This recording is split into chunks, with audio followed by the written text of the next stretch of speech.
Norm Duke, the youngest to ever capture a PBA title at just 18 years old.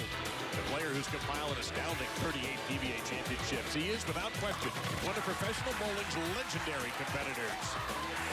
Today, Norm, at age 54, will try for title number 39. But potentially standing in his way is a PBA legend in the making, Jason Belmonte, who for the third straight week is the #1 seed on the PBA Tour. It's a battle of the ages here in Indianapolis, and it's next on FS1.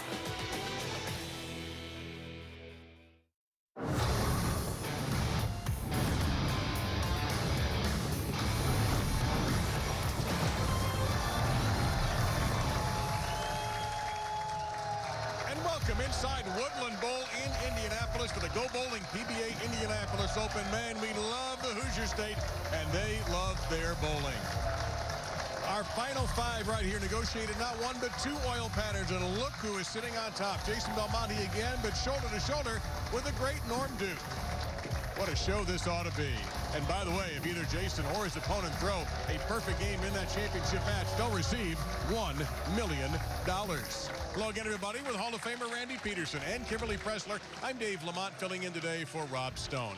Well, there he is again in the #1 position again. But give Jason some credit, because he really had to bounce back from a disappointment last week. He really did. But again, it's 3 weeks in a row of this man making history. And I'll tell you what, in all my years on the PBA Tour, I can't remember the last time I saw a player this focused, yet this relaxed. A great comeback for Belmonte. He was looking to stand alone on Mount Major, looking for his 11th. But not one, but two of those cost him victory against Anthony Simonson. But what a bounce back this week, my friend. Look what he did at the TSC, led by 224, then 169, and this week leads by almost 400. And Dave, oh, by the way, he did that the last 9 games of the tournament. That's right. He seized things with a 300, and it did not look back. All right, we saw Norm Duke standing right next to him. Norm's a month away from 55 years old. Does he have a realistic shot at winning today? Are you kidding me?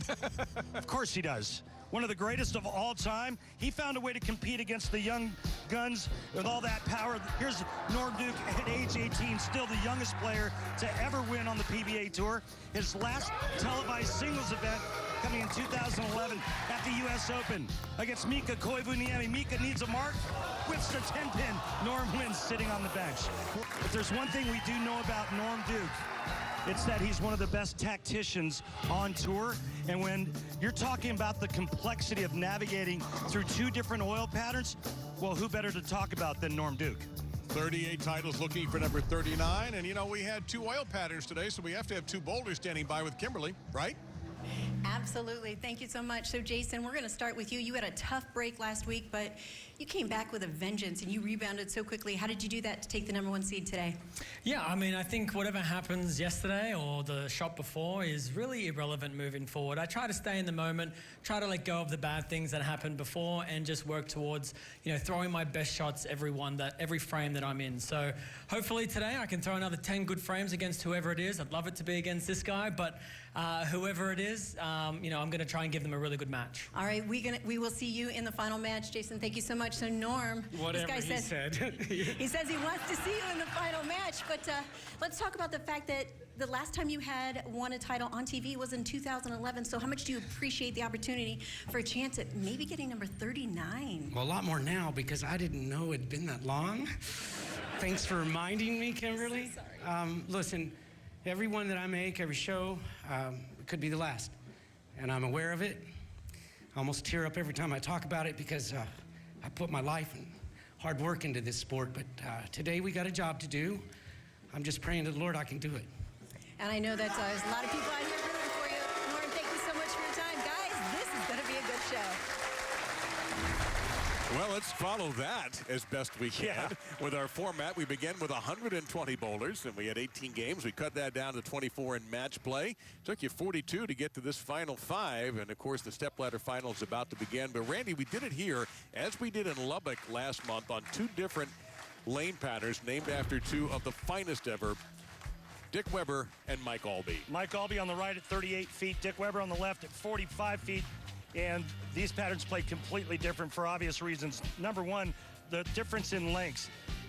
Mike Albee much shorter, Dick Weber much longer pattern. You see how the players are going to attack the Mike Albee. They're going to stay farther right and try to use some of that friction and create that arc to the pocket from the farther outside part of the lane.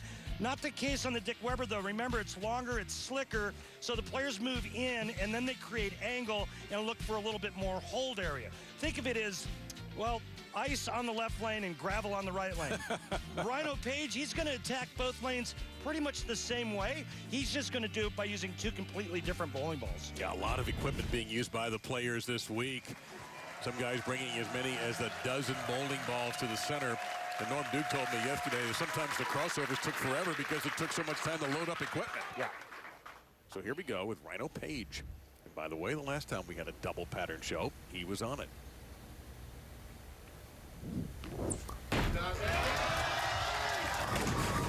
A little bit light in the pocket for Rhino, so a single pin left behind for the 2017 U.S. Open champion. It's tight. So our step ladder following this match, Tom Doherty. And match number 2, and then Norm Duke, and then Jason Belmonte is standing by. We do have that $1 million bonus if you throw a 300 in the title match. An easy conversion for the veteran out of Central Florida, the Orlando area. And here is the no longer quite as big nasty. The slimmed down Wes Malott. Of course, he's always going to be the big nasty to us. A uniquely talented player. Yeah, he's a great talent, and we haven't seen much of him lately, but it's nice to see him back on the show. And that is going to be trouble with that 2, 8, and 10. And Kimberly, I was joking about Wes being the not so big nasty, but it's really true.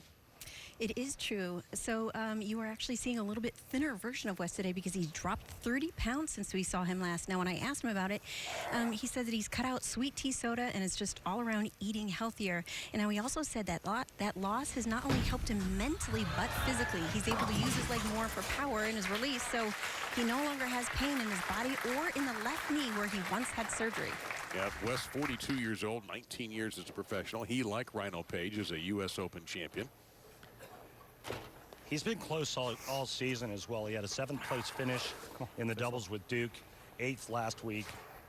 And he wasn't happy about that 8th place. He was very disappointed with how that turned out.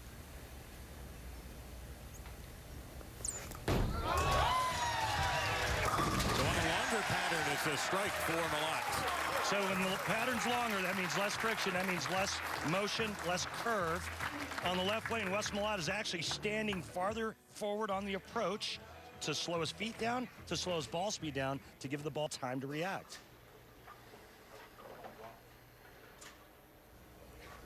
These two have met on television. This is the 7th time. They are 3-3 against each other in their first televised meeting, the Earl Anthony Medford Classic in 2008. Malott won that one. That was wide left for Rhino. Yeah. Come on, kid. Now, about the 1.5 to 2 board at the break point, so that's just 2 inches to the right of being 0. And Rhino says, all right, it's the 1, 3, 10, and it's way easier to convert than Wes Malott's 2, 8, 10. Yeah, Malott opening in the first frame, comes back with a strike in frame number 2.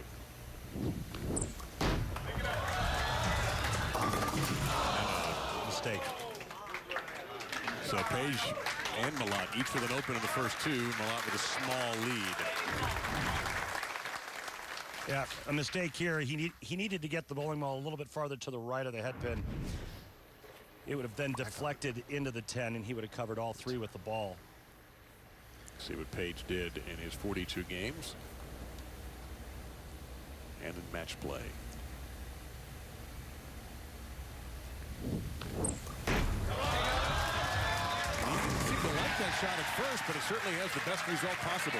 Yeah, it was a little outside, and then he was praying for it to grab some part of the lane to hook back to the pocket, and it did just that. Now, Malott, after a funny start on the first, or excuse me, on the right lane with the 2-8-10, let's see what he's got up his sleeve, but check out how he pulls back his shoulders and how straight up and down Rhino Page is at the foul line.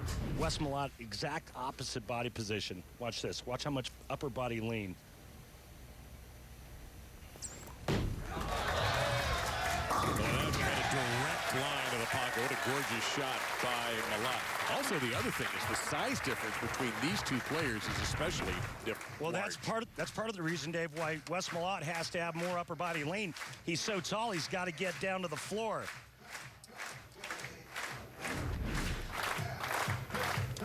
Each player, by the way, is selecting strike music today, so that was Wes's.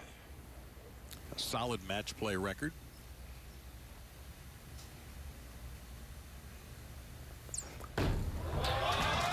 Likes it. Oh, he has every reason to. That's 3 in a row from Malott after an open in the first frame. When a player lets go of the ball and they get that little giddy up in their step, that's usually a good sign that the ball was perfect out of their hand.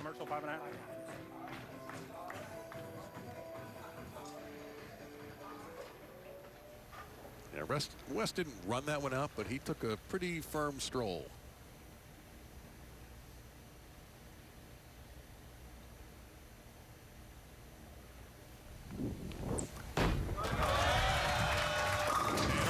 First flush of the afternoon here in Woodland Bowl. And you can see just how much more violent, how much more aggressive the ball reaction is on this right lane because the oil pattern's shorter. So there's a lot more friction. Nice comeback by Rhino after the open in the second.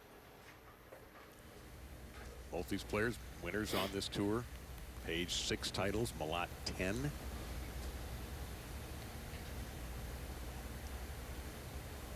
Indeed, he ends up leaving just one behind. Shot. Remember when looking at strike track, blue line is the player's last good strike. The red line is the current line. And there's also location at arrows and the break point. The break point is where the ball starts to curve into the pocket. So the odds very much favor Page making this. There you go.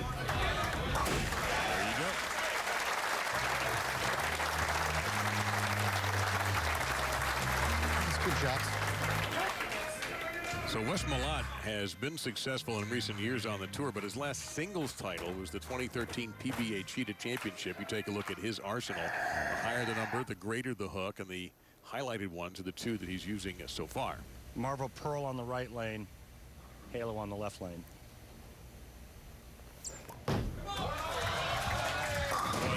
Absolutely perfect. Impossible to throw a ball any better. Well, they don't call him the Big Nasty for nothing. That shot there was dirty. And Malott, after that 2-8-10 he left behind, left one on the deck, has been clean ever since. And thrown some gorgeous, gorgeous shots. 3-time Team USA member as well.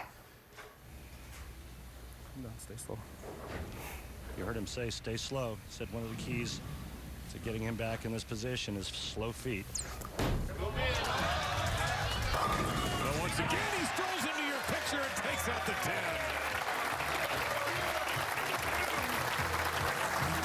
5 in a row for the Big Nasty. Head pin to the sidewall. Comes flying across, takes the 10 out. Great shot there by Wes Malott. That's 5 in a row. He takes a commanding lead halfway through game one. Those pins, poor pins. But you know what?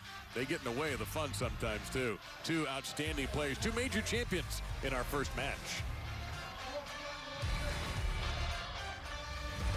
Oh, brewers of Miller Lite, we received your corn syrup by mistake. That's not our corn syrup. We received our shipment this morning. Try the Coors Light Castle.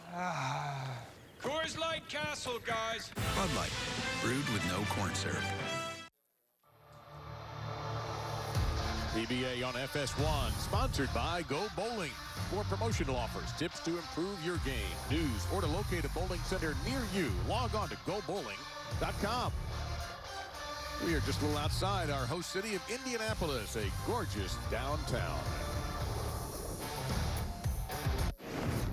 And And Randy, it is time for our Flow Bowling Tournament highlights. Here's Martin Larson converting the very difficult Greek church in match play. And he had a nice week, finishing 20th. The great one, Walter Ray Williams Jr., just 72 pins off of the show heading into the last day. What an incredible week for him. Here you see his two-handed style he's been working on. Nice week for Walter Ray, finishing 24th. Buttriff, the defending champ of this event. Another great week for him as he finished in a tie for 9th. And he tied with the Hall of Famer Chris Barnes, who always takes care of the details. That's his 4th top 20 finish this year. And with his 3rd consecutive top 10 finish, Marshall Kent, he had a chance to make TV all the way up to the very last game, but Kent finished in 8th. And there is Wes Malott, who finished in 8th the week before. Wasn't too happy about it, but he's fought his way into the show here. Take a look at how Wes Malott is attacking these two completely different oil patterns.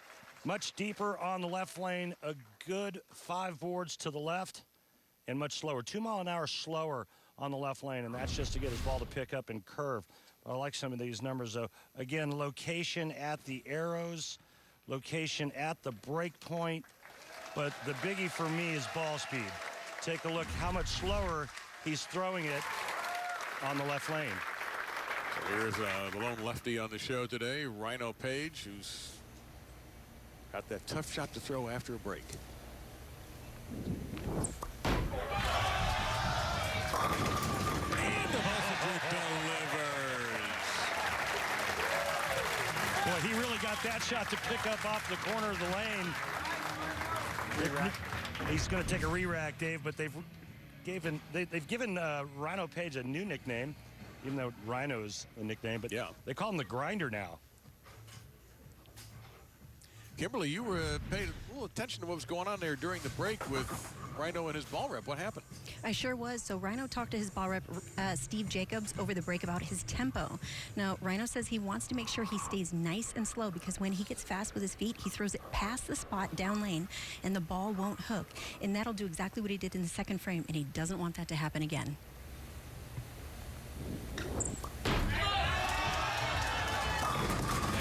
Kick aside the 7-pin for Page. Well, it's a lot of like what Wes Malott's doing and trying to keep his feet slow to make sure that he gets the ball into the swing at the right time, and then he can deliver it online with the right amount of hand and location. So Wes is doing the same thing. Rhino Page trying to keep his feet slow to get the ball to react, especially on the left lane. Malott riding 5 in a row, 2 out of 3 on the right lane. His first frame on the right lane was a disaster, but he's been perfect since. Uh-oh. I think you heard something. Rhino Page leaves that 7-pin in the 5th. Otherwise, we got a 2-pin match. Wasn't expecting it. So he'll go through the whole routine again. And you see the max scores. Everything right now statistically is favoring the Big Texan.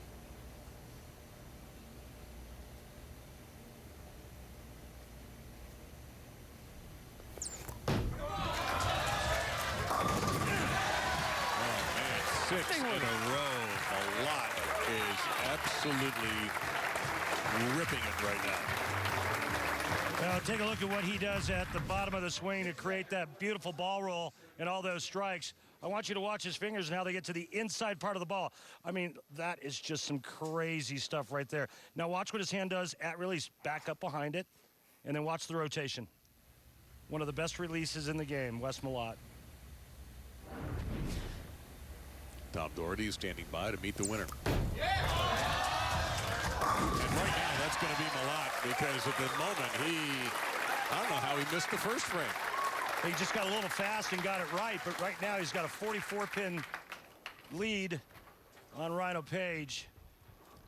Max score for Malott, 279. Page, 245. And right now, Rhino Page is thinking only one thing. To have any chance, I have to strike out. Using an idle pearl on the right lane and a physics on the left lane. Again, the higher the number, the more the ball will hook. Ooh, through the face that time. That took a hard snap. Gosh. And Malott's odds are getting better And advancing into our next match. By the way, our next match, we're going to be joined by Tommy Jones. Delighted to have Tommy in here. Get his ideas on the dual patterns and the matchup. Oh, gosh. This match It's is like over. glue right there. Malott is going on to face Tom Doherty. And a good thing we're bringing Tommy Jones in because I'm not sure anybody knows those two better than Tommy Jones. Yep. Either that or they just owe him money. That's also possible. So what did he do there? He said it's sort of stuck. Yeah. Yeah. And it's going to be back-to-back dual pattern fifth place finishes for Rhino Page. Also important for Page, though, is the PBA playoff points list. You make that final 5 for a show. That's going to increase things for you. He's 15th already, and the top 24 qualify for the PBA playoffs. The cutoff, of course, will be the USBC Masters April 1st. And if you finish in the top 8, you get a first-round bye. Wes Malott is 9th right now. That goes through the nose just a little bit, but it's not going to have any effect on the outcome of this one. Yep. Left of target, though, by about 3 boards, and on the shorter pattern, there's no way that that ball is going to hold line because there's just too much friction and too much down lane curve. Doesn't matter. So Tom Doherty is standing by. He will take on Wes Malott in a battle of one-handed right-handers. A couple of unique styles. Mano a mano. We joined in the booth by Tommy Jones. Stay with us.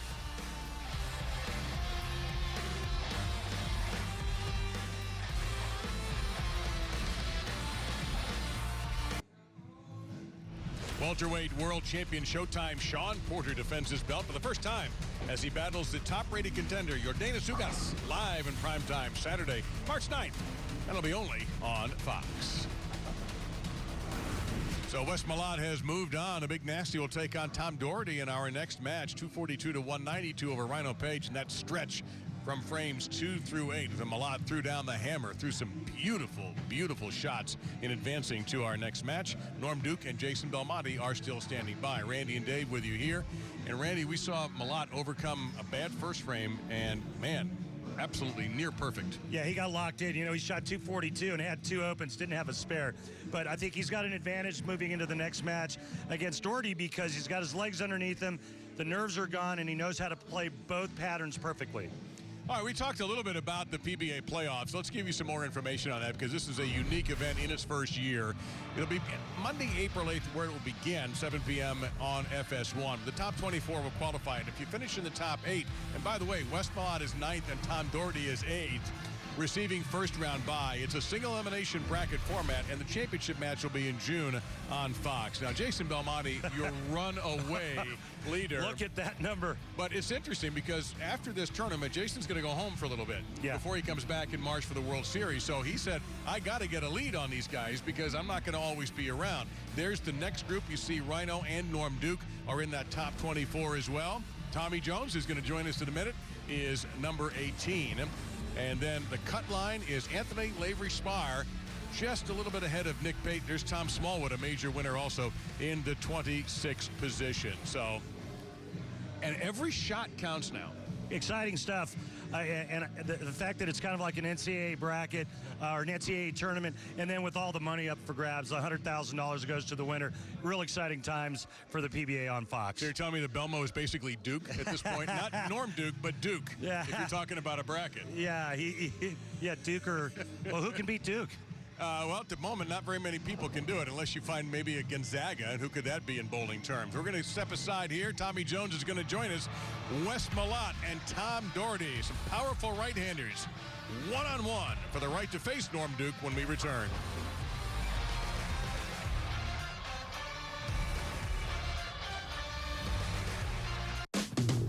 When I'm shopping, I go into a fitting room and nothing seems to fit me right. But with Stitch Fix, I get clothes that fit and I save a bunch of time. With Stitch Fix, you fill out an online profile, you get your own stylist. I set my sizes, styles. My stylist listens to me. The box is right there. Keep what you like, send back the rest. It's that easy. I'm amazed at how they get the fit right. Stitch Fix gives me a sense of excitement about clothing. Sign up at stitchfix.com. Well, the bowler who will be holding that trophy up come out of our next match. It's possible. We have Tom Doherty versus Wes Malott as Malott advances with a victory over the left-hander Rhino Page. Now match number 2 is still Norm Duke and Jason Belmonte standing by, and we are delighted to welcome to our broadcast location one of the finest you'll ever see on the lanes. Tommy Jones is joining us here along with Randy Peterson, Dave Lamont, and Kimberly Pressler. And Tommy, how does this match set up? You know these guys as well as anybody. I do. You know, Tom is a pretty high-strung individual, so I think the first 3 or 4 frames are very important for him, especially coming on like that. And then if he does, you know, manage to bowl pretty good the first 4 frames, then he'll probably give Wes a tough match. Tommy, I know you watched the first match, and Wes got hot there and strung some strikes. Did you see anything out of the ordinary in terms of the way Wes was playing the 2 different patterns? Wes played farther right than a lot of the guys this week, so I think that definitely benefited him with the moves. There's a lot of strikes thrown this week, but there was also a lot of splits. You saw Wes bowl 240 with 10 strikes and 2 opens. You know, if he can avoid those splits and put a couple games together, he has a really good chance to run this ladder today. Pick a winner for this match. I'm going to take I'm going to take Wes in a close game. All right. See how this all pans out. Malott will be starting second. Tom Doherty will begin on the left lane.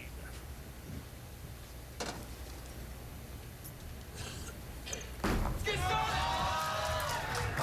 little wide right, and that is how Wes Malott's match started against Rhino Page with the 2-8-10.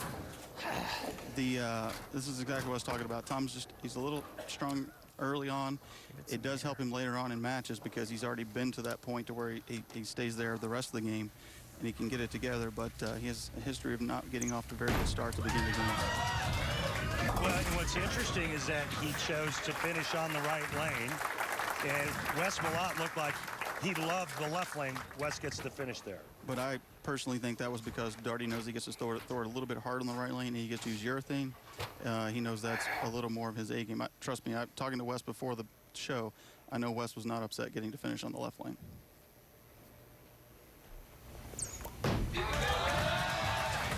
crossed over. We haven't seen that all day, and leaves a 6-10. Gosh, dang it, Wesley. The commercial break and all that stuff it's really hard to come back and make a really good shot because you have that little bit of second guessing of what's going on over there, how the lanes have transitioned, and our mind's just getting away a lot of times. Yeah, well, the 6-10 is a lot easier to make than the 2-8-10. So it's okay. 8 spare when your opponent opens early is not a bad thing. Let me ask both of you guys about the strategy of lane selection to start a match. Do you think of it as, I'm going to pick my favorite, or do you think I want the other guy to be uncomfortable? Yes.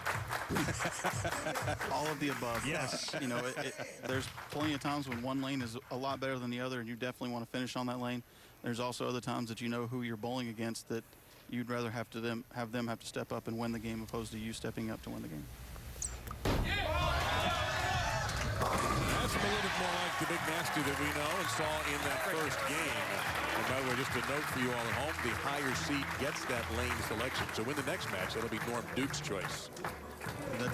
There's definitely one thing that's to be said about Tom, too. Even though he is a little high-strung, he's definitely not scared to throw it. He's one of the better bowlers on tour whenever he needs it.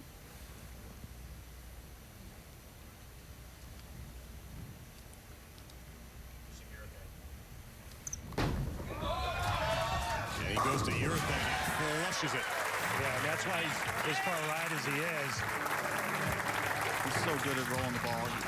Tom was on tour at the beginning of my career and didn't have that much success, and he went home and he became a tremendous spare shooter. He was a terrible spare shooter when he was on tour the first time.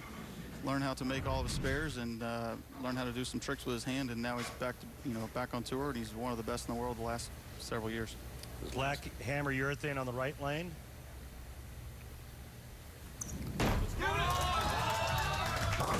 My goodness, again? Too much angle and maybe a little too much ball speed. But it looks like the left lane, Tommy, because of the length, you can actually square up your lines, tighten up your lines a little bit. You for sure could on some of the lanes, and this lane, or this pair actually looks like you can do that on the left lane. But it's so hard because you're looking for that extra hole. Once you have one break loose, it scares you and makes you want to move so that you can avoid leaving the big 4. You're listening to Tommy Jones, joining Randy and I here in our booth. This is just a bit down lane. these guys. Only second time they faced on television. You go back to the 2016 USBC Masters in Indianapolis. Wes has been bowling good for almost actually the whole swing. A lot of people don't know we stopped and bowled a tournament on the way up to Akron, and he won that tournament. You could just see his hand got in the right spot, and pretty good. When he gets his hand in the right spot, it's all over for Wes. Well, he said that's pretty good. The result says otherwise. Yeah, look for him to make an adjustment after going through the nose, leaving the 4-6. But again, I think it's a good advantage for Wes Malott finishing on the left lane, as he's thrown more strikes on that lane than he has on the right. The urethane ball will definitely pick it up in the front too, and then carry it down lane. So Doherty may have thrown a few shots a little bit farther left than where he's playing, and cause that ball to pick up a little bit, or he may even try to react to the ball. Who knows what he tried in practice. Malott with the 11-pin lead. Norm Duke awaits the winner. Jason Belmonte is our top seed. Doesn't like it. Yeah, that's not coming back. And my goodness, this is even worse. Yeah, this is like watching somebody do surgery with a chainsaw, as this is our 4th split in 6 shots. Chasing 100. Tape, obviously. And a little tape. Now, for the folks at home who may not understand, why is this significant? What is this Tommy going to do for Wes? We'll take care of it. Adrenaline is a crazy thing. When you have some pain and you start with some adrenaline, things kind of go away. But it also does things about making your hands shrink and swell and all that stuff. And even though he had a really good feel last match, he comes out and bowls his, takes 20 minutes off or 15 minutes off for the commercial breaks, goes and throws some shots, come back, gets under the TV lights where it's hotter. Your hand just changes differently, and you may not have quite the same feel you had before. So Tom Doherty is back in this match. We take a look at our other finishers. We show Sean Maldonado with a solid 7th place. The defending champion tied for 9th with Hall of Famer Chris Barnes. Tied up right here. And this is the one he looked good on before. And again, just stalked it. He made the right choice to finishing on the right lane. He really is going to like the right lane. What he's going to have to avoid on the left lane is trying to make one hook, or also trying. Too bad that ball won't work over here. Or trying not to move right into it. Randy, why won't that ball work on the other lane? Because the pattern's too long, and that urethane ball would never turn over. It would be like it's sliding on 60 feet of ice. This is the kicker. If he gets this one, he'll be in good position. That's an adjustment for you, folks. It looked like he got a little farther right and tried to hit up on it to make it read a little bit earlier, meaning to try to make it grab the lane sooner and come around the corner, and that's exactly what it did. Yeah, to me, bowling with Tom for many, many years, he gets his hand in the right spot up underneath it and rolls it, gets it to pick up that extra foot sooner, just wouldn't let it push that spot. I think he thought that it was still firm. I'm going to get past that spot, but his hand rolled it a lot more than the previous two. Hand through the nose, and all of a sudden, and I'll ask you both, Wes looked so good in that first game, had that run from the 2nd through the 8th frames where he won the match versus Rhino Page. Suddenly, it's gone. What happened here? Ball looks like it's rolling early on the right lane. It's not getting down the lane. It also looks like he's afraid to throw it an inch to the right. It's definitely picking up soon, and the normal move on tour is probably to move 3 or 4 left and kind of throw it a little right. But you're so scared to do that on that pattern because it's so easy to kind of get it past it, like you saw Rhino's one shot that missed the head pin. Take a look at some of the rest of our finishers. So B.J. Moore actually led at the end of one of the rounds of qualifying, which is a big story because it wasn't Jason Belmonte. Matt Kuba, Nick Pate, Matt Sanders. DJ Archer, who was on our show last week, another solid tournament. Martin Larson, everybody loves Martin. And look who finished in 24th. The GOAT to many people, Greg Walter Ray. Probably had to leave town anyway for a horseshoe tournament, so. I don't know if you're playing horseshoes outside, it's so cold, so hopefully it was an indoor event. Back-to-back-to-back open frames for Malott. Yeah, one of the shots was terrible. I don't think that he minded the other two on the right lane, so he's going to have to make a big adjustment on the right lane. He may even shell down.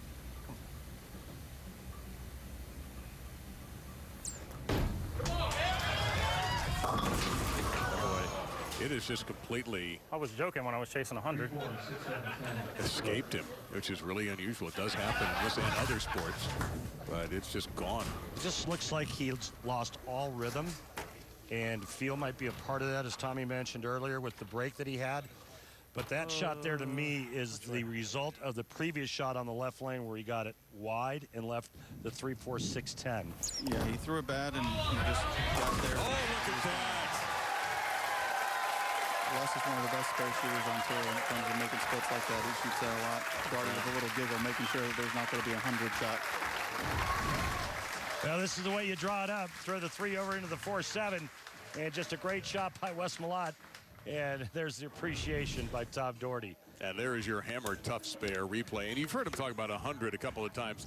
Tom may or may not have actually shot 100 on television once, but he doesn't want me to mention that. But I just did. Hey, Malott said it twice. Don't blame me.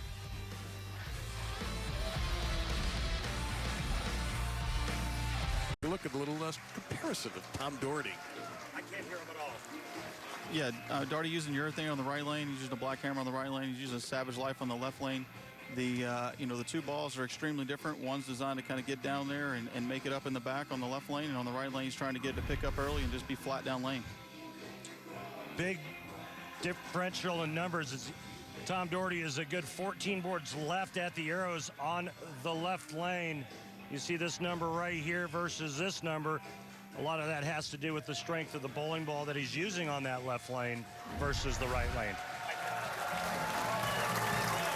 So both players have had great moments. Both players have also struggled, as all those circles on the board will indicate for you. Tom Doherty rocking a double and a 21-pin lead as he comes back here in the 6th frame. There was a lot of that this week. A lot of just if you could string your strikes because you knew you were going to open, especially changing pairs. They're not changing pairs, but they are going back and forth on 2 patterns. And it's trouble. That's not going to fall down. Well, I asked Tom yesterday, did you have a favorite pattern? He said, I won't. He said, no, and I don't think I'm going to know until after warm-ups what might be better for me. You don't really know how the lanes are going to break down. I would have, using urethane was probably better for Tom early on in the qualifying. But there was just so much traffic that you could use urethane the first game and bowl a huge game, strike every shot on the right lane, and be out of it by the time you threw the second frame on that left on the short lane in the second game. Tommy.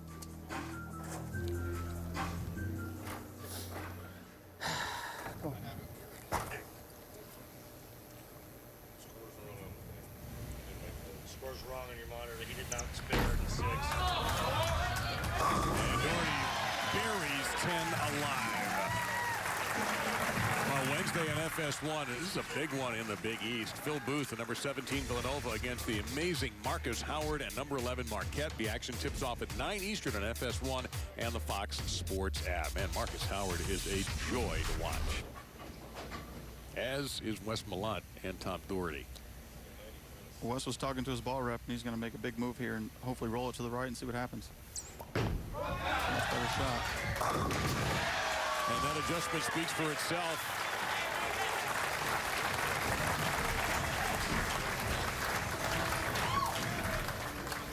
And this is what Tommy was talking about. As Malott takes a re-rack, talking to Tim Mack during the break, and Timmy giving him advice on what to do on the right lane specifically. And you can see the tracks right there. If we throw the up one, it should get through that and come off of it. It can give it away a little bit. I mean, you're still rolling it. You're not. It's not like you're not gassing it. That's why I still think it'll come off. It's good, sir. So he's telling him to move a little bit deeper, but still continue to roll it so the ball will read the friction. Yeah, the right lane this week always felt like when you moved in, that you had to continue to roll it. You had to roll it to the same spot, but if you couldn't parallel at all. Oh, and another. Well, this is makeable, and we've certainly seen these shots made before. A couple of times, guys, he has missed a shot, didn't have the right result, but thought it was good coming off his hand. Well, it's the 3-4. 3-4-6. I can't see the pin, so it's the 3. I'm sorry, the 3-6-7-10. He actually made this in the 6th frame, but it had the 4 pin there. Yeah. I think What I'm looking at is that the lanes of transition, they're breaking down much faster. That's pretty good. Than Wes Malot's anticipating. TV lights are doing that. There was, the volume wasn't overly high this week on the left lane, which made him transition even faster during the week. And, when that happens, Jason Belmonte is the best in the world at moving farther left than anybody else and staying ahead of the transition and all the traction. And that's what he did, and it showed. He led by almost 400 pins. Yeah, but Tommy, he did that the last 9 games. True, he did. He shot 300 the last game, second round of match play, and then the next 8 games never looked back. He's really good at, when he gets it, just never letting off the gas. And, his mindset right now is so good coming in. He's going with so much confidence. And not to be anything to say anything about last week, but I think he felt like he was supposed to win last week. He made some really good shots in the left lane, left a couple 7-10s, and paid full penalty for them. Well, this match has turned really ugly. Well, it's just strange because you're sitting to see a couple of really good shots from both players, and then suddenly they go through the face. They've crossed over. They've left splits. It's just been a bizarre game, and Norm Duke is standing by to bowl against the winner of this. Norm hunting for title number 39 in his remarkable and highly successful PBA career. That was Doherty's first spare in 8 frames. Yeah, I know. There's no, it doesn't matter which one of these 2 players bowls Norm Duke in the next match. It will not win this game. This score will not win this game. Norm is going to keep it in play, throw it a lot straighter, stay out of the trash, and he's going to go up, probably going to bowl 210 to 230. And if that's enough, it's enough. For the folks who may not know, when you say the trash, Tommy, what are you referring to? So nowadays on tour, guys want to get farther left, and when they do that, they end up taking the ball and putting a little bit more surface on it. We like to break them down so we have a little bit of hook to the right. Well, Norman's going to kind of stay right of all that where it goes down there, so you don't have that thought, if I throw it in there, it's going to hook. So the bigger hook guys like Doherty and Maldo Belmo and West, they want to get left of it, and that's what they do. Norm's just going to stay right of it, throw it on, kind of be on top of it, and be pretty nice to it. His ball's not going to see it in the front. So Wes Malott with a max of 174. That's a beautiful shot. Yeah, he moved a lot farther up there and feel good. Well, that's a big move, as you can see by strike track. That's a good 4 boards left in terms of the adjustment that Wes Malott makes on this right lane. And 6 goes to the sidewall and takes the 10 out, does its job. Wes Malott now can strike out for 174, but no matter what he does in the 10th frame, he cannot shut out Tom Doherty. Yeah, I think Wes is going to make a bigger move here, and whether or not he gets the 10 out because he gets it behind it will be the question. Violently pushing the pins into the pit. If Wes does strike out, or at least get the next hit and 8, he will force Tom Doherty to double. And the last 2 shots on the right lane for Doherty have been very suspect. Yeah, he's missed left both times, and so I think he knows he hasn't made a good shot, but he hasn't made a good shot in a couple frames over there, so he doesn't know if he needed to make a move.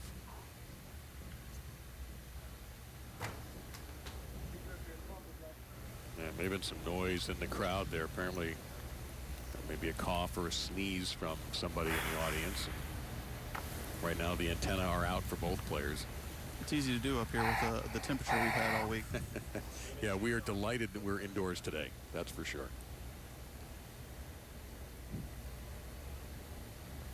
What a finish Wes Malott is putting together here. Well, you think that was a big shot? You can see Wes Malott's reaction. Wes is a pretty calm guy. Not always. Until right there. When Wes needs one and he knows he throw a good one, he gets it. He just blasted that straight and nailed it. Well, he needed good count. He went with the urethane ball and probably trying to avoid the big ugly split by throwing it real slow and curving it. He gets 10, forces Doherty to get a double. He just threw this right down the middle of the plate. Yeah, and really fast. I think his thought process was he was pretty confident he could get 8, but he knew he was not going to get less than 7.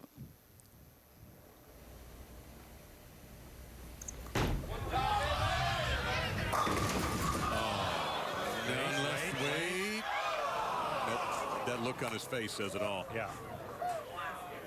Machine got there. As we take a look in our replay, here comes the slow roller, and just not hard enough or fast enough to get the 10 out. Wes Malott with that big finish moves on to take on Norm Duke. I think Darty made a good shot there. He did. You know, but it had been a couple shots since he had made a good one on the right lane. And, you know, the one off the commercial break when he came back from a double, if he strikes there, he pretty much puts the match in hand. But he let Wes, you know, let Wes stay in the match, and Wes did what a true champion does and managed to throw all three to win this match. And speaking of true champions, you saw Norm Duke standing by. He's ready. He's ready to start right now. Tom Doherty had a great tournament. He's off to an excellent start. Take it all the way. In 2019, number 8 in the PBA playoff points race. Number 9 is Wes Malott. And now here he is, Norm Duke, looking for title number 39. But the Big Nasty casts a big shadow here in Indianapolis.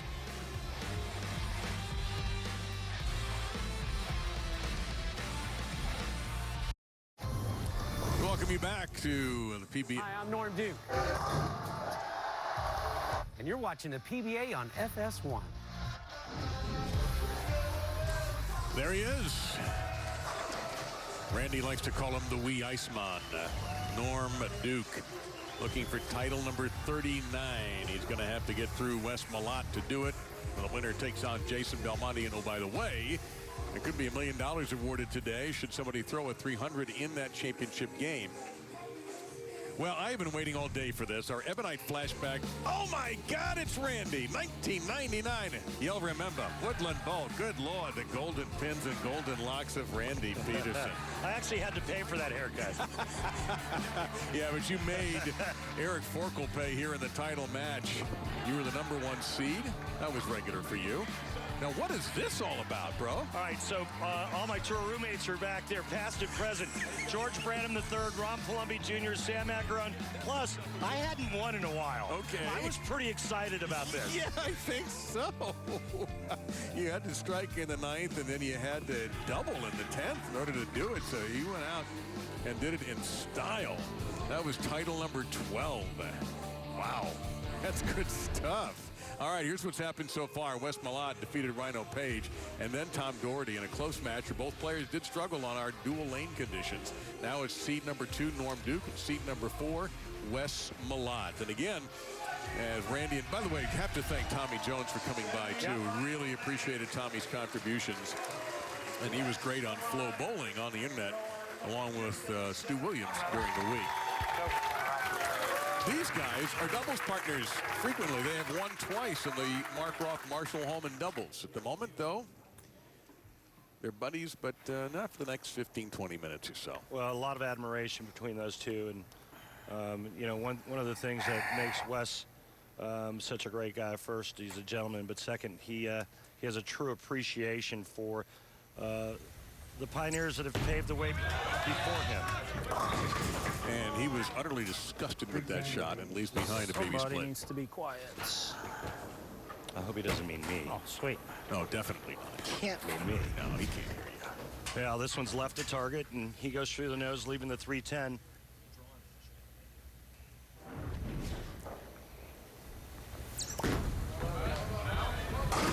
Wide. You know, that is one where professionals tend to have a good rate. Oh, I make things very easy, do I?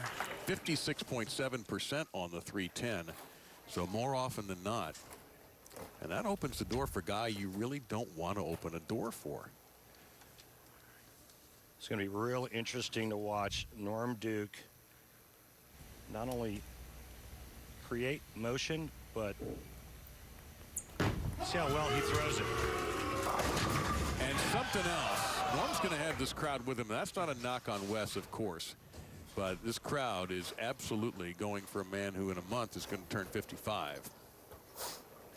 I think it's probably safe to say that Norm would be the fan favorite. You can see not a lot where Norm comes out of the shot like that, but it was still a pretty decent shot in terms of location. And he looked around like something distracted him on that shot. Well, Malott also had a complaint about a distraction.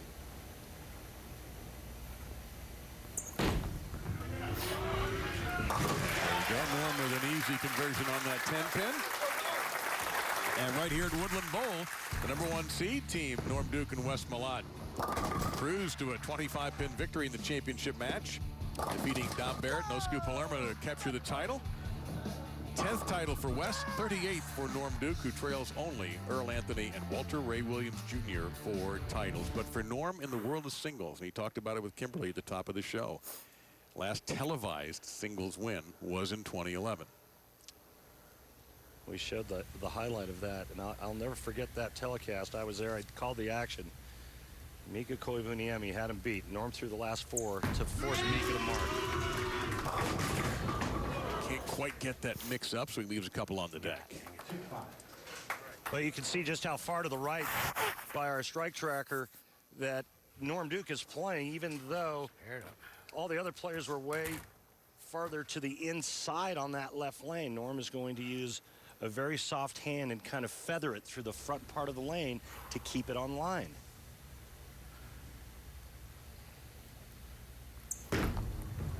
Look out. Look out indeed.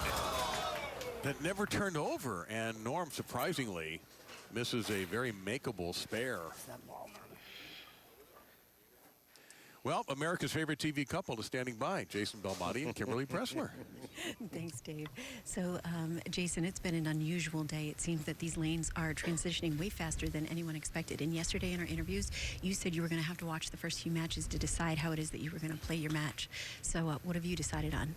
Yeah, I mean, they don't look very easy out there right now. You know, obviously the left lane, you got two guys like Tom and Wes who can curve the ball just as good as anyone on the planet, really struggling. So I'm going to probably look to throw a little straighter on both lanes, try and keep my errors down to a minimum and see what happens. All right, well, best of luck to you today. Thank you for taking the time for this, guys. Thank you both very, very much. Malott comes back with the first strike of the match. And I think the one thing that people really need to take away from this tournament and this telecast is just how difficult it is. Forget about trying to figure out one pattern. They have to do it on 2 patterns. And these patterns are not easy. They're not house shots. And the players that got here this week, they earned their spot on the show today. And Malott will leave a couple of back. Well, just real quick, one more thought about what Belmo said about his idea of playing that thing straighter. That's interesting. I mean, I don't know if yeah. Because his strength is actually going farther to the left and creating more angle. Hooking the ball more and more is his strength. 2-4, made almost all the time. And handled easily there by Malott. And both players with an open early. Malott in the first. Duke uncharacteristically misses the 2-5. One of the best spare shooters of all time, and you wouldn't expect that from this man. And I love this self-talk. That looks good. Yes, sir. That looked good all the way. Look out if he gets dialed in, because he's playing a part of the lane that really nobody else has played except for Tom Doherty with the urethane on that lane. You know what's really funny? We talked about the extent of these two as doubles partners. This is the first time they've ever played against each other in a TV finals. It's unbelievable. You see what he's using, the Sonic on the right lane. He's never faced Jason Belmonte in a televised final, if it comes to that. And Norm Duke may be dialed in. Idle Pearl on the left lane, sorry.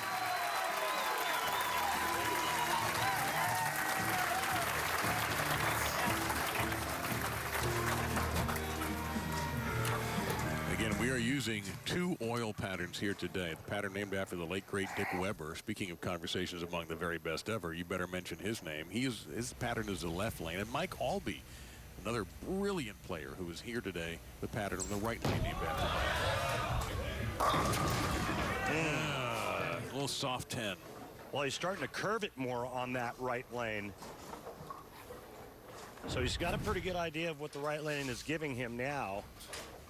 And the nice part about bowling against a guy like Duke is that he doesn't create all that whitewash in front of you. Uh-oh. Well, for a second, I thought he lost control of that. He hung his head there when he threw it.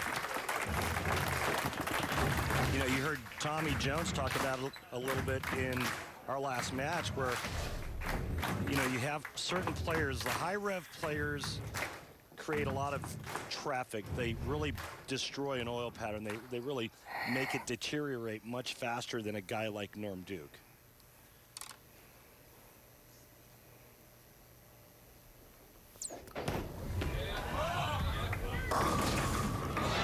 There's a lot of people in this building and a lot of noise going on right now.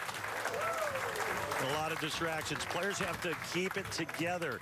And I get that sometimes in the middle of your approach, somebody drops something, somebody sneezes, somebody coughs, and it can be distracting. But right now, you got to do your best to stay focused at the job at hand. Few better than this guy at that.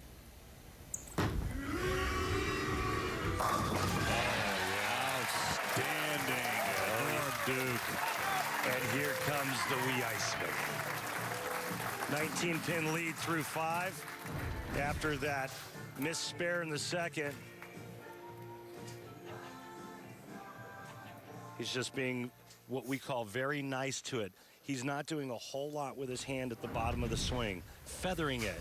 A very soft hand, not a lot of hand pressure at release. It went Malot's way in match play earlier in the week. Look at those eyes. Look at that strike. Oh, I thought he had it. Wrap around on the 10. Absolutely, and I've got to think Norm felt even better about it.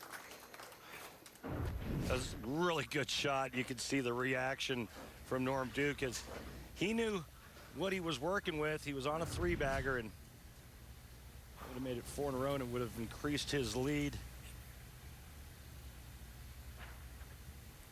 95%. Sorry, Dave. No, it's okay. I was going to mention that Norm made a big move in match play. He was 14th at the end of the first round of match play and went to 3rd and then finished in this number 2 position. He is sitting on 38 championships. He is about a game and a half away from his 39th.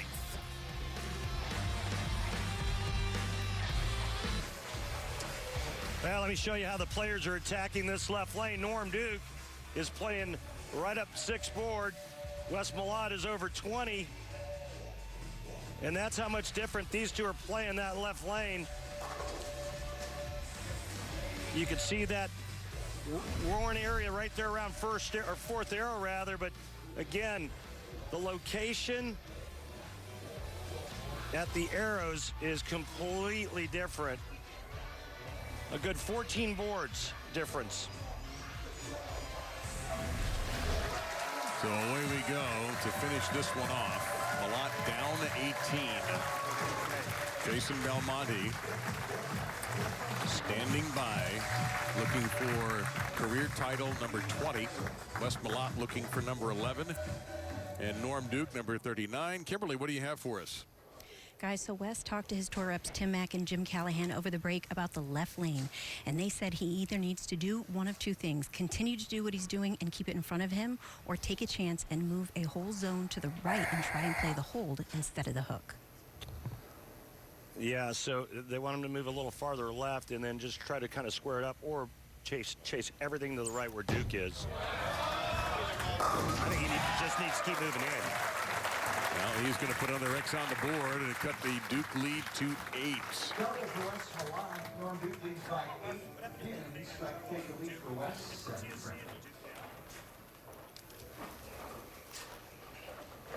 Now you see the max scores actually favoring the Big Nasty.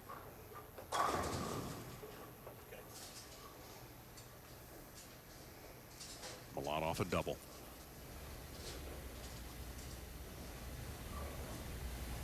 He moved right. Oh, that's going to be a 2-8. Well, he took a chance, and he really executed nicely there. He made a good shot, but it went a little too far down the lane before hooking, and he left the 2-8. It wasn't that far off from being a strike. That sleeper back there always makes this a little on the tricky side. 91.8% chance, however, for these pros. That's how it's done. At this level, you better be a good spare shooter. You don't make it this far. I got a little right. It's all right. You heard him say it. I got a little right. It's okay. He'll be fine. Now, Duke with a 10-pin lead through 6.5 frames. Coming off that 3-bagger, and then that nasty ringing 10 on the left lane.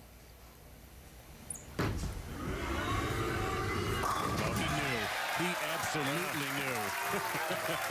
It's like the Norm back in the early 2000s when he used to throw it straight every week. He made a fortune. But let's take a look at what he looked like in 1994. That's the left side of your screen.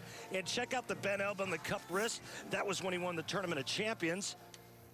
And then you can see how much lower he is with his legs. But what hasn't changed is his balance arm, the left arm, and his follow-through. That was today's track technique with Randy Peterson. See Norm. Oh, whoa, man. He was leaning forward at the end there and was able to stop him. Wow, that was close. Pretty good agility for a 54-year-old. Right, something didn't click in his mind, and I'm going to stop right there. I've got an interesting nugget to give you after Norm's shot. He got in the Spider-Man position there for a second. He thought he had that. He was a little up and out of that one kind of quick, but you know, at 54 years of age, Norm still uses 16-pounders, which is the heaviest weight you can throw legally.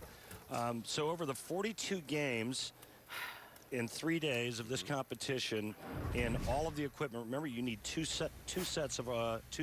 different sets of arsenals, right? Right, the two patterns. Yep. The two patterns. So Duke out there with about 10 to 12 bowling balls per round. 42 games, 3 days. I did the math, and throughout this event, he moved or carried or lifted over 6,000 pounds of weight during that period. Good for the core. Good for the core. You see the max scores, folks? We're looking at a tie. Come on. Come on. Gotta go. And it didn't go hard enough. Boy, you're right, Dave. It was too soft entering the pocket, and so he leaves that little flat 10. Watch this reaction. He liked it. He was like, come on, and he's... Oh.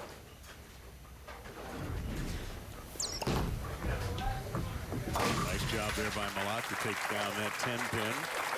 He's running out of frames, though, and now he's at a point where if he strikes out, he can shoot 215, but Norm Duke can strike out for 226.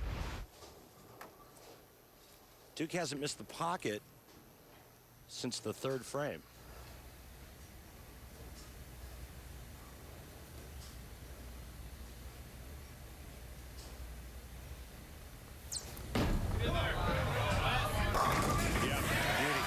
Absolutely perfect. He liked it as soon as it left his hand. So his foundation built perfectly on a strike in the 9th frame. Well, it was a gutsy move that he made on this left lane, and I thought that the players would chase that left lane more towards the inside. West moved back to the right. That was a really nice shot. Sets up the 10th frame for him. Now Norm Duke. A strike here, 2 in the 10th. He'll bowl Belmonte for the title. Oh, no! No and no again. A 9-pin. Well, his last 4 shots, he went ring 10, strike, 4-pin, and now this. Ball went right by. Terrible break. And now we have a possibility of a tie. A 1-ball roll-off. Right to face Jason Belmonte for the championship. And by the way, a chance to play for $1 million. A 300 game in the title match gets you $1 million today. Whatever Norm Duke does in the 10th frame, Wes Malott has to match. If Norm Duke doesn't throw all 3 in the 10th, Malott can and win. Norm finishes first. Malott gets to sit and watch.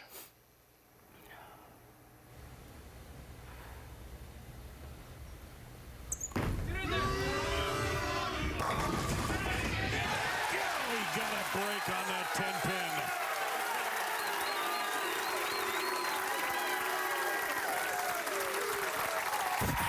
Will this be the deciding factor? Watch the 6-pin slide into the gutter and then lean on the 10. What a break. But again, no matter what, Norm cannot shut out Wes Malott. But he can make things really difficult for him. 215 max.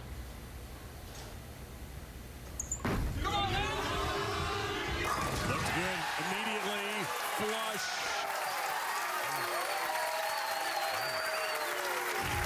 Well, if you don't think this guy wants to win again, it was just a week ago where he did an interview saying, I'm not done and I will win again on the PBA Tour. He's taking a re-rack. He's the best at icing players out here. He's done it forever. Remember, this guy used to bowl action when he was 14 against adults when he had no money in his pocket. Here's Mike Albee. We mentioned Mike in the building. By the way, he and Norm Duke, something in common. They own the Grand Slam. That's the Triple Crown and the USBC Masters. Yeah. Mike Albee, one of the nicest people you'll ever meet. Forget about the fact that he owns, I think, the fourth most majors. And just what a great competitor he was. I remember competing against Mike, but a true gentleman and a great proprietor in our sport. Well, it's pretty simple. If Norm makes this. Malott can strike out to win. I'll tell you, that was a pretty strong game that Duke bowled there. And you got nothing to be ashamed of, my friend. Malott still needs all three. Malott's last shot on the right lane, he left that soft 10-pin. But Norm Duke did not miss the pocket from the third frame on. In fact, he only missed once, and that was in the second. Talk about grinding it out, Dave. 214. All right, real simple. We just said he needs 3 strikes to win. At the moment, he needs 1.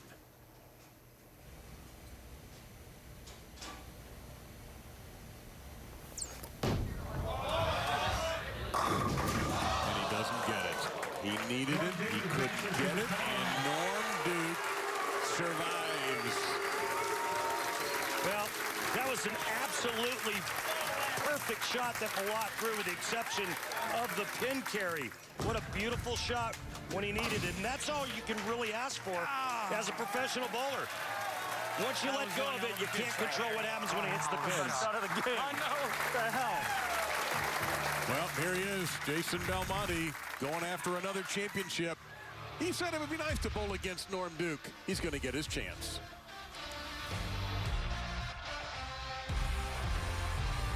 All new episodes of The Incredible Dr. Pol, Saturdays at 9 on Nat Geo Wild. I'm Jason Belmonte. Number 10! 10! And you're watching the PBA on FS1.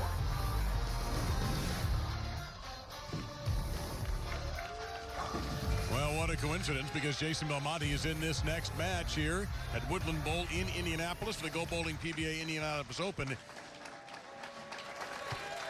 Now, we got to get in something here, not Allen Iverson related, but Randy Peterson is here with our Go Bowling segment about practice. Yes, Randy's talking about practice. How to create an efficient practice routine. Well, part of that is managing your time, obviously. But for me, what I do with my students is I try to get them to create multiple shapes. I get them to throw it straight and hard, I get them to hook it, and then I get them to slow hook it, and everything in between. And what this does for my students is it makes them more versatile, which gives them more options on different oil patterns. After that's done, I get them to shoot spares for about 30 minutes. Last but not least, when you can, try to bowl on a really tough oil pattern. Maybe the ones we've had today would just suffice so far. Yeah, how about both? So here's how we started. Wes Malott versus Rhino Page, and the big nasty moved on to take on Tom Doherty. Close match there. Now Norm Duke, the Hall of Famer, defeats his good buddy Malott 214 to 195. And here we go. I got to think, Randy, right now that every bowling center around the country and every sports bar in there is beyond capacity to watch what I think and feels like a heavyweight title fight, even though physically they aren't heavyweights. I think it's the greatest matchup of this season. You know, you saw the graphic there at the stepladder finals, only 200 games thus far. But you've got one of the greatest of all time, top 5 easy, whose time has kind of come and gone, except in his mind. Right. Good Going point. up against the #1 player in the world. I mean, this is a dream matchup. Yeah, we can't wait for this one, and it's coming at you next. And oh, by the way, one of these guys throws the 300, they're going to win $1 million.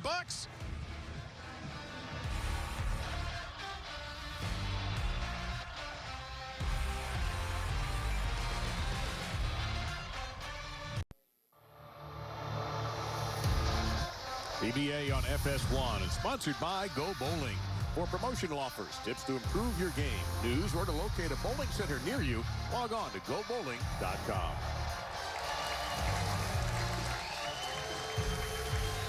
They may stay on their feet for this one. Norm Duke and Jason Belmonte for the championship here in Indianapolis. And Belmo's had an interesting last couple of weeks, partner. Well, he's been truly amazing, in my opinion. There's his win at the TSC. He needed that mark to beat E.J. Tackett. And that tied him with Earl Anthony and Pete Weber for 10 majors all time. And then he had a chance to stand on top of that list alone, and he left 2 pocket 710s to lose to Anthony Simonson. By the way, Anthony Simonson bowled an amazing game against Jason. And here he is back again. As you see, just a slight age difference. You got to do a tail of the tape for this matchup. Years pro, of course, Duke in his 37th, Belmo in 11, looking for title number 20, Duke for number 39. Somebody tosses a 300 today in this game. It's $1 million. Yeah, I mean, this is, I think this is the matchup that everybody wanted to see. And all of America pulling for this man, in my opinion.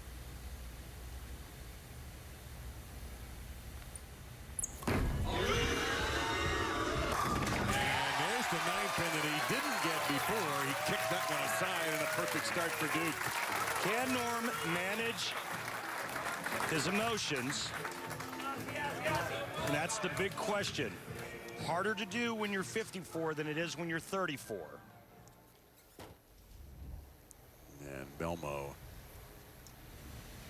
who might have gone home to Australia had he won last week, but when he didn't, he added this to his schedule. Oh, now that is filthy. That is. And you know what's so great about this game and this sport is it takes all different shapes and sizes. Both players play in the lanes completely different. As you see, Belmonte is curving it. Norm is throwing it as straight as you can throw it. And the result is the same. And we'll see how Jason does. Again, we dual patterns here. So the pattern on the right lane is not the same as the pattern on the left lane. The pattern on the left lane is longer. So let's see what Belmo does here. 7 feet longer. Well, he'll not get the messenger. And he's decided to go straighter like Malott did towards the end of last game. We'll see if it works out for him on that left lane. The advantage that Norm Duke has right now is he doesn't have to figure out how to play the 2 oil patterns. He already knows how. But please correct me if I'm wrong. There may not be anybody better at making adjustments on the fly than that guy. I'm not going to argue that. Our Columbia 300 fun fact, Pete Weber and Walter Ray Williams Jr. have each won 3 times here at Woodland Bowl. 5 of the 6 wins are in majors. All 3 at PDWs and 2 of Walter Ray's. Yeah. And Norm's won 4 times here. Yep. But yeah, Walter Ray, Pete Weber, Norm, they own this center.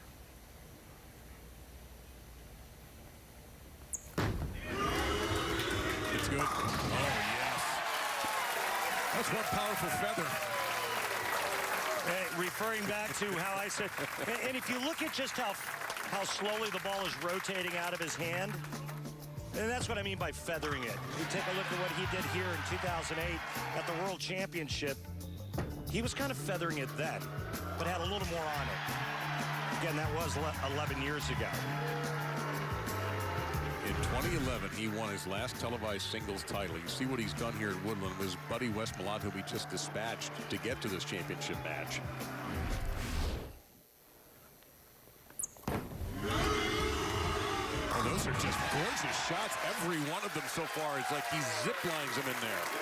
As long as he keeps his composure and doesn't look too far down the road, he should be fine. The only thing he needs to avoid is getting too fast.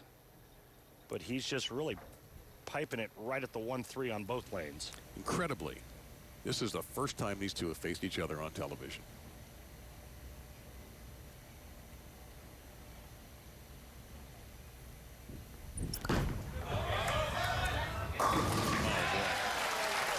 Absolutely gorgeous. Well, take a look at how he's playing the two lanes. Remember, the right lane's the shorter pattern. And he's actually now deeper on the right lane and curving it more than he is on the left lane. Which, by the way, makes perfect sense to us back in the 90s. Back in the 90s, on a shorter pattern, you always stood farther left and curved it more. And on the longer patterns, you stood farther right and went straighter because the ball went straighter. Not in today's game. They do just the opposite.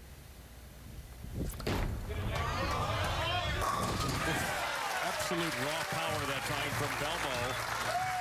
3 strikes out of 4, but he still trails because Norm is 3 for 3.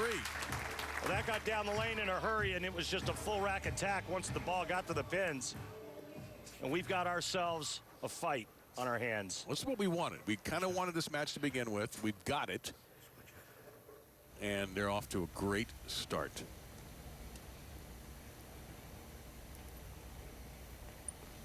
A little bit through the face. Didn't get a break on that 9-pin. Yeah, either the 4 or the 9, but not both. Not a good break. That's a pocket split for Duke as he comes up just a pinch high. A good break, he would have tripped both the 4 and the 9 out, but instead, now he's got to slide the 4 into the 9. Well, this has a 19.6 conversion rating. He's going to try to get his ball over into this part of the 4 pin and throw it into the 9. He can do it.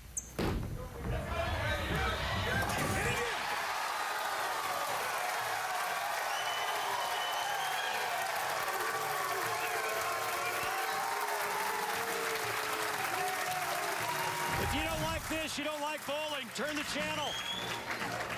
Norm Duke had his best at age 54. Watch this, he knew he had it. Great conversion to maintain his lead by one of the best that's ever laced him up on the PBA Tour. That man right there, Norm Duke. Belmo looking for his 20th title. Duke is 39th. He likes it. He should like it. Bad break on the right lane. Nice break on the left lane for Norm Duke. He just looked at Belmonte and said, I got to grab that ball. He's probably going to fix the piece of cork that he's got in the thumb hole. He uses this cork insert. And there he goes with the bevel knife. He's going to move the cork around. And that's been his mantra forever. You see it. What does that do for him? It's a feel thing for him. He loves feeling that cork in the front part of his thumb. As we take a look at Belmonte's arsenal, High Road Nano.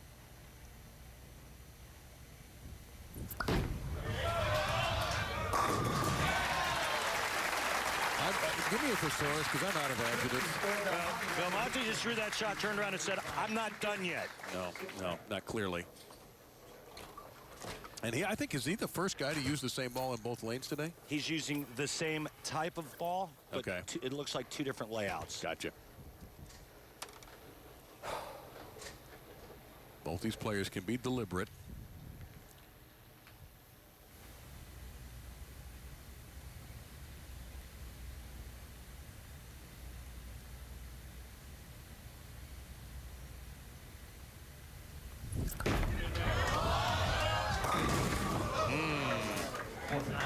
Yeah, just a pinch inside. He knew it. Just a little bit. And what makes this guy so dangerous, aside from the speed and the power, is he can play all angles. He can change rotation. He can change speeds too, right? Change speeds. Yeah. Now, Norm Duke can do the same thing at half the rev rate, at half the RPMs.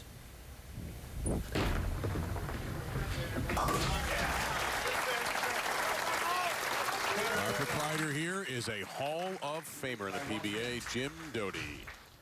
Yeah, inducted this year. Congratulations to Jim, and it's been a pleasure being able to come to his great facility over the years. And speaking of great, this guy can double up and increase his, take a 9-pin lead.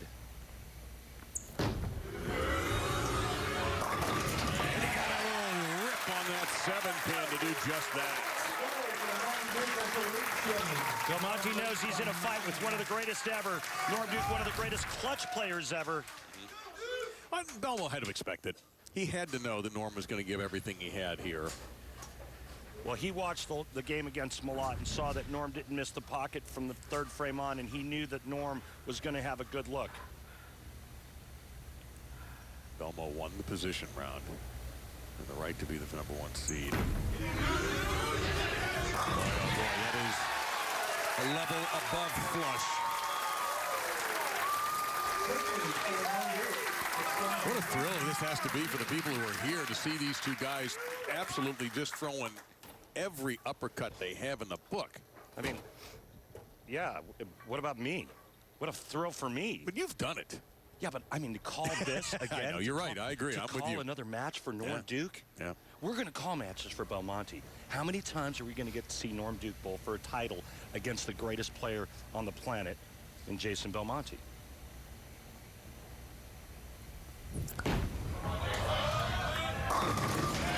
Utterly evil in a good way. You're right. You know what was interesting is when we interviewed Norm Duke last night, we asked him who the greatest bowler of all time is.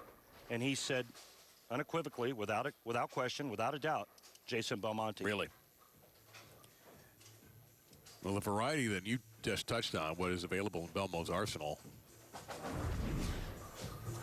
You know, and there's a couple of players that would beg to differ with Walter sure. Ray Williams Jr. and Earl, but he may end up being the best ever. Take a look at what he's done in February. Yeah, Marshall, Kent, Wes Malott are the only guys to make match play in every event they have bowled in this month. But you see Jason has a 1,245 pin advantage on Kent and over 1,400 on Malott. Yeah. It's just uncanny. Gotta have it. Messenger let him down. He usually gets those bounces of the head pin. Unfortunate. And you're right, he usually carries just about 95% of those messengers that come across. But we saw it last week with the 2-pocket 710s, and this time the same thing as the pin goes behind the 10. How many times have we seen that pin just race over as if it's destined to take out the 10 pin?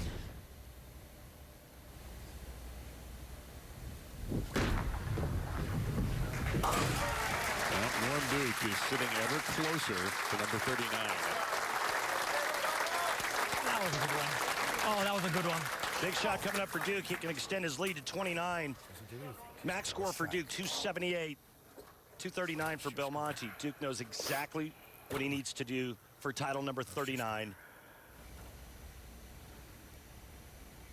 And 2 players in the history of our sport have won 40 or more titles, Walter Ray and Earl.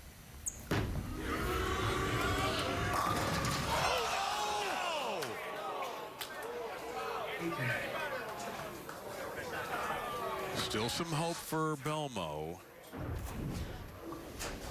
And you're going to watch the ball go right by again?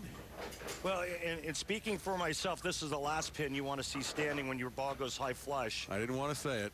Oh, my. And that was working on a 3-bagger. What a terrible break. Uh-oh, Norm.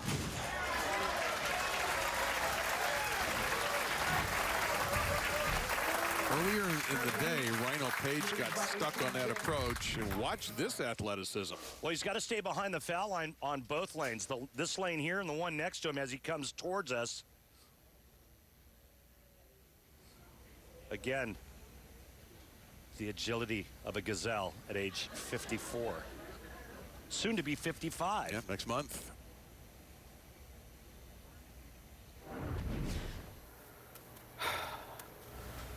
One strike. One strike, come on. His max is now 257.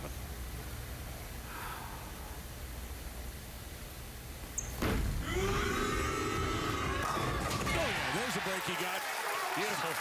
6 wrapping down the 10. Well, Jason pretty much has to just punch out here, right? Well, Belmonte can strike out for 239, but he can't shut out Norm Duke. Norm Duke can still shoot 257, even with that lousy solid 8 in the 8th frame. But Belmonte knows that he needs to put the pressure on Duke. If he strikes out, he forces Duke to get the first strike in the 10th frame. And on this lane, Jason has been perfect. Yeah, they all look the same on Yes, that they lane. do. 6 going to the sidewall lane, cut the 10 in half. But he's had trouble on this lane striking. Now, he's only had 1 strike on this lane.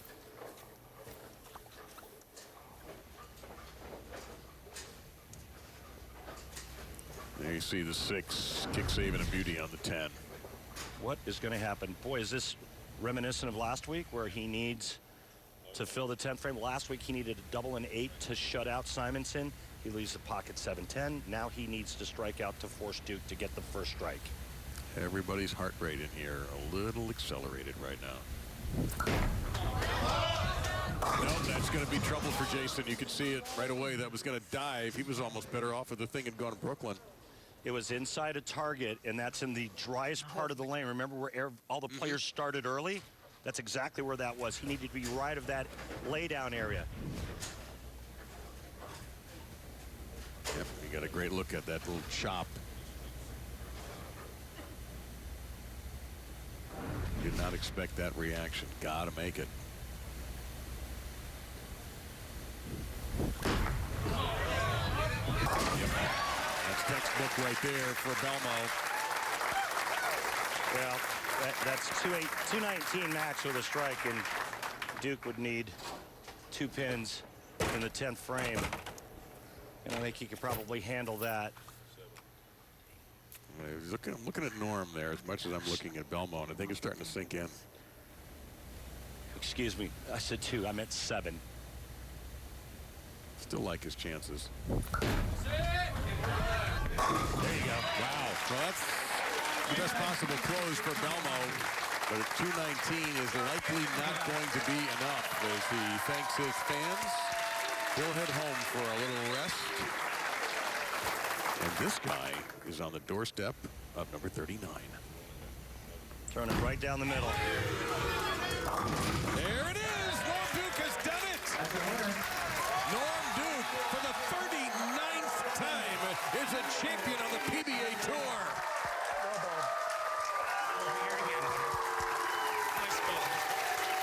Amazing. He said it, I'm going to win again on the PBA Tour, and he has done it at 54 and 11 months. Against the world number 1. Just amazing.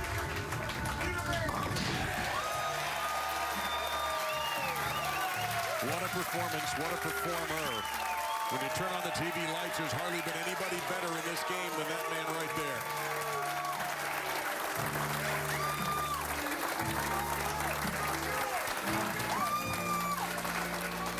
What was the poundage on those balls he toted this week? Over 6,000 pounds. Smile of a winner right there. Probably felt like 6 pounds to him now.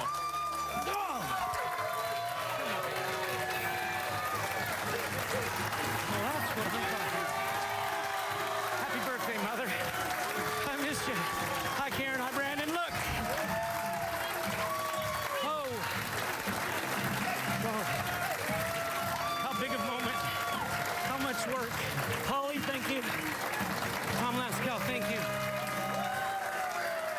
Cecil in Scarborough, thank you very much. Yes, there Thank you is. for helping me. And Storm, thank you, Storm.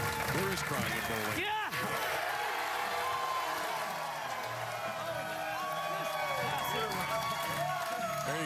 pass it around. Norm Duke, your champion for the number 2 seed position. Now, go ahead, fellas. Don't be shy. You don't get to hold a championship trophy very often. Kimberly is standing by with our winner. I am, and you are having a very emotional day, Norm, and for good reason. You said at the top of the show you didn't know if you were ever going to make it back to the TV finals, and here you are at 54, standing in the winner's circles. Put into words what this means. First of all, I would like to say to Jason, man, we've been watching you just dominate us, and we've had some of these matches where you lead by a lot and lose, but look, it hurts and we know it. I've been there. Hats off to Jason Belmonte.